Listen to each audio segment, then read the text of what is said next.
भारत के लोग दुनिया के सबसे इंटेलिजेंट लोग हैं। भगवान ने जब पृथ्वी की रचना की और इंसान बनाया, सबसे इंटेलिजेंट लोग भारत में भगवान ने पैदा किए। हमारे लोग जब दुनिया भर में जाते हैं, अमेरिका ले लो, लंदन ले लो, फ्रांस ले लो, दुनिया की कोई मल्टीनेशनल कंपनी उठा के देख लो, ऊपर आपको एक इंडियन बैठा मिलेगा नंबर 1 या नंबर 2 पोजीशन पे।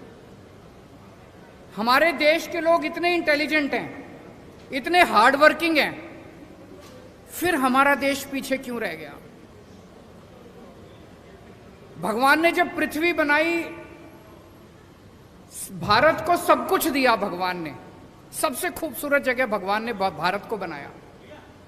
भारत में नदियां हैं, पहाड़ हैं, मिनरल्स हैं, जड़ी बूटियां हैं, सारी फसलें हैं, समुद्र है, कोई कमी नहीं छोड़ी भगवान ने। फिर भारत पीछे क्यों रह गया? आज ये प्रश्न सब लोगों के मन में है कि भारत पीछे। जो देश हमारे बाद आजाद हुए, सिंगापुर हमारे 15 साल बाद आजाद हुआ, आज हमसे आगे निकल गया। सेकेंड वर्ल्ड वॉर में जापान ध्वस्त हो गया था, हमसे आगे निकल गया आज। सेकेंड वर्ल्ड वॉर में हिटलर के बाद जर्मनी ध्वस्त हो गया था, आज हमसे आगे निकल गया। हम पीछे क्यों रह गए? कुछ लोग पूछते हैं, can India lead the world? Why not? हमारे पास दुनिया के बेस्ट इंजीनियर हैं, बेस्ट डॉक्टर हैं, बेस्ट किसान हैं, बेस्ट वकील हैं, बेस्ट टैलेंट है दुनिया का। फिर हम आगे क्यों नहीं बढ़ सकते? हमारा सिस्टम खराब है। पिछले 75 साल के अंदर इन पार्टियों और इन नेताओं ने मिलके हमारे देश के अंदर केवल राजनीति की है, गंदी राजनीति की है। इनके भरोसे अगर छोड़ दिया तो अगले 75 साल भी देश को ये आगे नहीं बढ़ने देंगे। अगले 75 साल भी भारत पीछे रह जाएगा। अब उम्मीद केवल एक ही है, इस देश की जनता।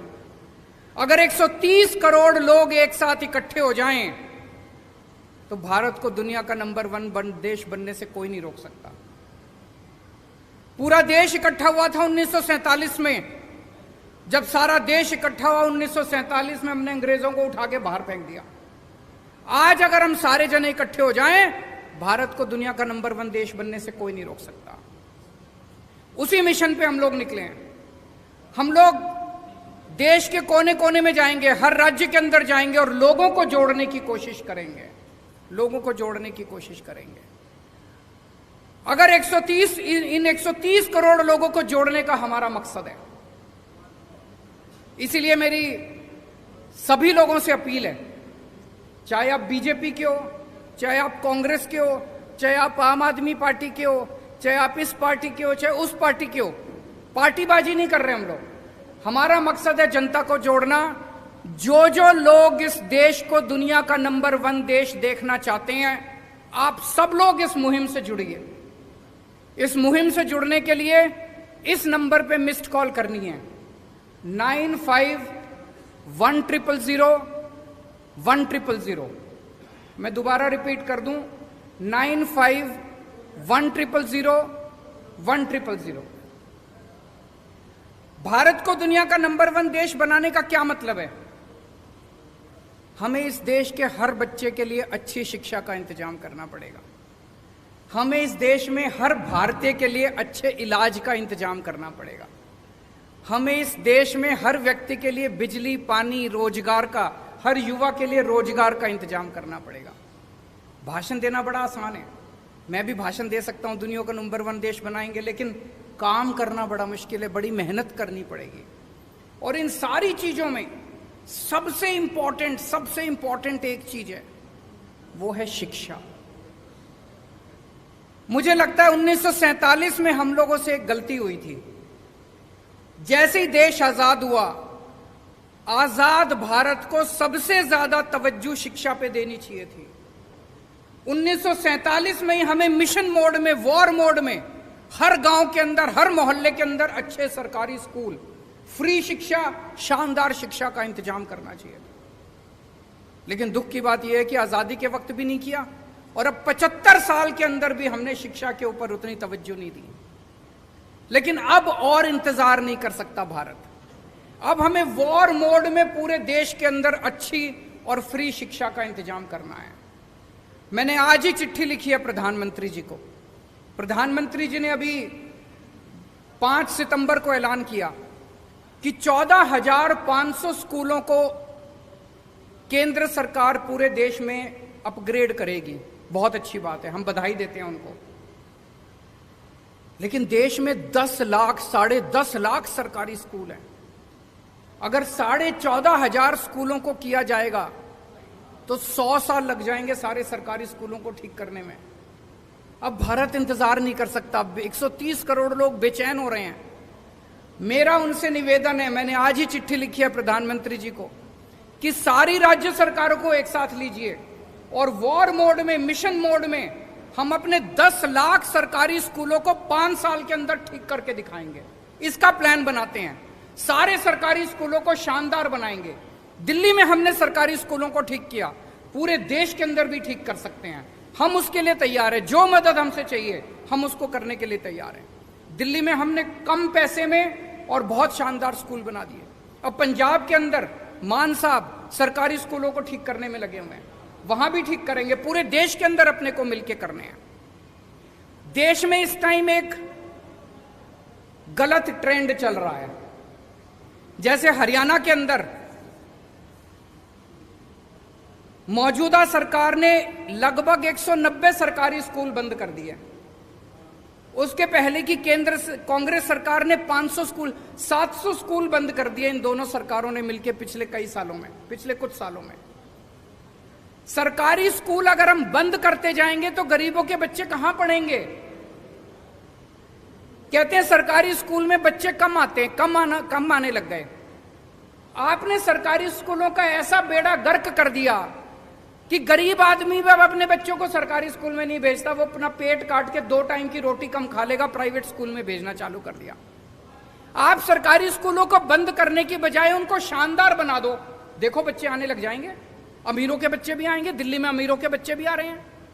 तो ये सरकारी स्कूलों को बंद करने का जो सिस्टम पूरे देश के अंदर चल रहा है, ये बड़ा डेंजरस है, बहुत डेंजरस है। देश में 27 करोड़ बच्चे रोज स्कूल जाते हैं। इनमें से 18 करोड़ बच्चे सरकारी स्कूलों में जाते हैं। अगर हमने सरकारी स्कूल बंद करने चालू कर दिए, 18 करोड़ गरीब बच्चे कहां जाएंगे? क्या 18 करोड़ बच्चे अनपढ़ रह जाएंगे? अगर 18 करोड़ बच्चे हमारे अनपढ़ रह गए तो देश कैसे तरक्की करेगा?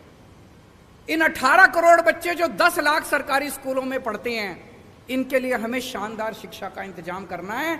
जब तक वो नहीं होगा तब तक बातें बड़ी बड़ी हो सकती है, लेकिन देश आगे नहीं बढ़ सकेगा। अगर आपके कुछ प्रश्न है तो आप बताइए।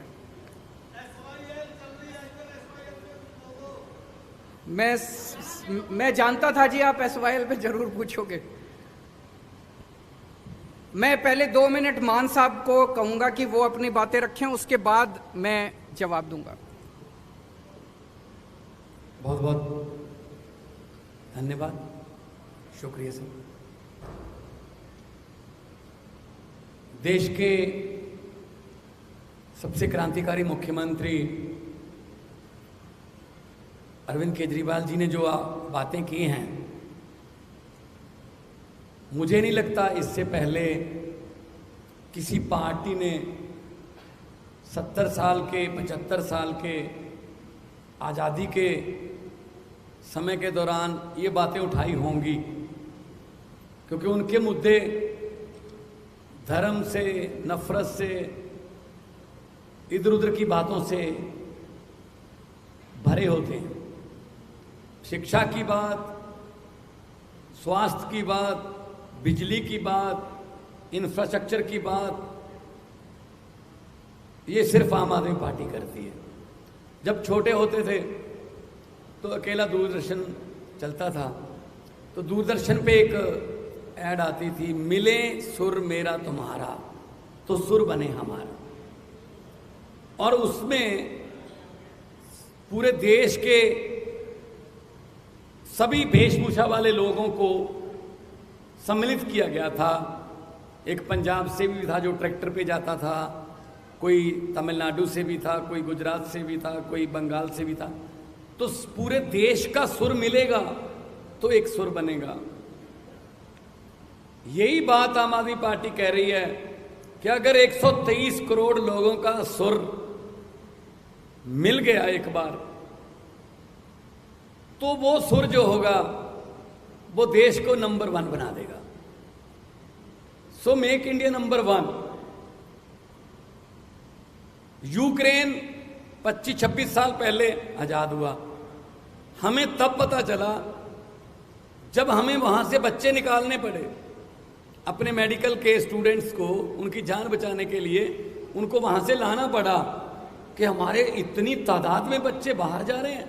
वो कोई नालायक बच्चे नहीं थे, वो कोई ऐसे बच्चे नहीं थे जिनको यहाँ एडमिशन नहीं मिल सकती। वो 99.9, 99.8, 99.7 वाले बच्चे थे। क्यों जाना पड़ा? यहाँ कोटा सिस्टम है जी, ये चेयरमैन का कोटा है, ये फलां का कोटा है, यहाँ सिफारिश चलती है, यहाँ पैसे चलते हैं। तो पेरेंट्स सोचते हैं जो काम 30 लाख में यूक्रेन में होता है वो यहाँ 3 करोड़ में होता है। तो 25 साल पहले आज़ाद हुआ देश,